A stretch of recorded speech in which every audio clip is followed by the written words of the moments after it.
ಹುಡುಗಿನು just 20 ವರ್ಷ, ನೋಡೋದಕ್ಕೂ ಸುರ ಸುಂದರಿಯಂತಿದ್ದಾಳೆ. ಇದನ್ನೇ ಬಂಡವಾಳ ಮಾಡಿಕೊಂಡವಳು ದುಡ್ಡು ಮಾಡೋದಂತ ಹೇಳ್ತಿದ್ಲು. ಅಂಕಲ್ಗೆ ಗಾಳ ಹಾಕಿದವರಿಗೆ ಖಾಕಿ ಕೆಡ್ಡ ತೋಡಿದೆ. 20 ವರ್ಷದ ಬ್ಯೂಟಿ ಹಿಂದೆ ಬಿದ್ದ 57 ವರ್ಷದ ಅಂಕಲ್. ಪೊಲೀಸರ ಸೋಗಿನಲ್ಲಿ ಲಕ್ಷ ಹಣ, ಬಂಗಾರ ಸ್ವಾಹ. ಹೆಣ್ಣಿನ ಮೇಲಿನ ವ್ಯಾಮೋಹಕ್ಕೆ ಒಳಗಾದ ಯಾರು ತಾನೇ ನೆಮ್ಮದಿಯಾಗಿ ಇರಲು ಸಾಧ್ಯ ಹೇಳಿ? ಇಲ್ಲಿ 57 ವರ್ಷದ ಸಿವಿಲ್ ಕಾಂಟ್ರಾಕ್ಟರ್ ಒಬ್ಬರು ಸುಂದರಿಯ ಕಣ್ಣೋಟಕ್ಕೆ ಮನಸೋತು ಸಂಕಷ್ಟಕ್ಕೆ ಸಿಲುಕಿದ್ದಾರೆ. ಅಪ್ಪಪ್ಪ, ಅದೇನು ನೋಟ, ಅದೇನು ಚಂದ!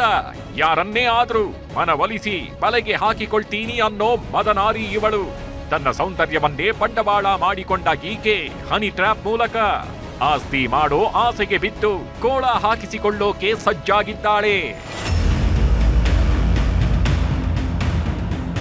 ಈಕೆಯ ಹೆಸರು ನಯನ. ವಯಸ್ಸಿನ್ನು ಜಸ್ಟ್ 20 ವರ್ಷ. 57 ವರ್ಷದ ಅಂಕಲ್ಗೆ ಬಲೆ ಬೀಸಿದ ನಯನ ಆತನ ಸ್ನೇಹ ಸಂಪಾದನೆ ಮಾಡಿದ್ಲು. 1 ವರ್ಷದಿಂದ ಇಬ್ಬರ ನಡುವೆ ಸಲುಗೆಗಿತ್ತು. ಬೇಕು ಅಂದಾಗ 5 ರಿಂದ 10 ಸಾವಿರ ಹಣ ಕೊಡ್ತಿದ್ದ ಅಂಕಲ್ ಬಳಿ ಚೆನ್ನಾಗಿ ದೋಚ್ಬೇಕು ಅಂತ ಪ್ಲಾನ್ ಮಾಡಿದ್ದ ನಯನ ಮನೆಗೆ ಬನ್ನಿ ಅಂತ ಕರೆದಿದ್ಲು. ಇಂಥ ಚಾನ್ಸ್ ಮಿಸ್ ಮಾಡೋದುಂಟೆ ಅಂತ ಅಂಕಲ್ ಸ್ಕೂಟಿ ಫಾಲೋ ಮಾಡಿಕೊಂಡು ಆಕೆಯ ಮನೆ ಕಡೆ ಹೋಗಿದ್ದ.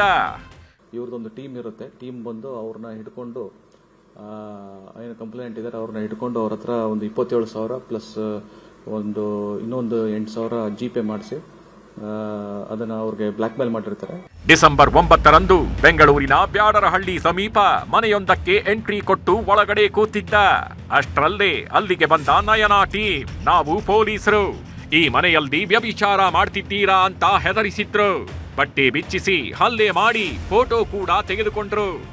ನಿನ್ನನ್ನ ಬಿಡಬೇಕು ಅಂದ್ರೆ 2 ಲಕ್ಷ ಕೊಡಬೇಕು ಅಂತ ಡಿಮ್ಯಾಂಡ್ ಮಾಡಿದ್ದಾರೆ. ಮೈ ಮೇಲಿದ್ದ ಚಿನ್ನಾಭರಣ ಕಿತ್ಕೊಂಡು ಫೋನ್ ಪೇ ಮೂಲಕ 26,000 ಹಣ ಹಾಕಿಸಿಕೊಂಡಿದ್ದಾರೆ. ಈ ಎಲ್ಲಾ ಘಟನೆಗಳಿಂದ ಗಾಬರಿಯಾದ ಅಂಕಲ್ ಕಂಗಾಲಾಗಿದ್ದಾರೆ. ಈ ಘಟನೆ ನಡೆದ ಬಳಿಕ ಧೈರ್ಯ ಮಾಡಿದ ಸಿವಿಲ್ ಇಂಜಿನಿಯರ್ ಅಂಕಲ್ ದೂರು ಕೊಡೋಣ ಬಾ ಅಂತ ನಯನಾಳನ್ನ ಕರೆದಿದ್ದಾರೆ. ಆಗ ತನ್ನ ವರಸೆ ಬದಲಿಸಿದ ನಯನ ಕೇಸು ಪೊಲೀಸು ಅಂತ ಹೋದ್ರೆ ಮಗು ಜೊತೆಗೆ ಬಂದು ಗಲಾಟೆ ಮಾಡ್ತೀನಿ ಅಂದಿದ್ದಾಳೆ. ಆಗ ಈಕೆಯ ಮರ್ಮ ಅರಿತ ಅಂಕಲ್ ಬ್ಯಾಡರಹಳ್ಳಿ ಠಾಣೆಗೆ ದೂರು ನೀಡಿದ್ದಾರೆ. ದೂರು ದಾಖಲಿಸಿಕೊಂಡ ಪೊಲೀಸರು ತನಿಖೆ ನಡೆಸಿ ಸುಲಿಗೆ ಗ್ಯಾಂಗ್ನಲ್ಲಿದ್ದ ಸಂತೋಷ್, ಅಜಯ್, ಜಯರಾಜ್ ಎಂಬಾತನನ್ನ ಬಂಧಿಸಿದ್ದಾರೆ. ಆದರೆ ನಯನ ಎಸ್ಕೇಪ್ ಆಗಿದ್ದಾಳೆ. ಪೊಲೀಸರು ಆಕೆಗಾಗಿ ಹುಡುಕಾಟ ಮಾಡ್ತಿದ್ದಾರೆ. ಮಂಜುನಾಥ್ ಚಂದ್ರ, ಕ್ರೈಮ್ ಬ್ಯೂರೋ, ನ್ಯೂಸ್ 18 ಬೆಂಗಳೂರು.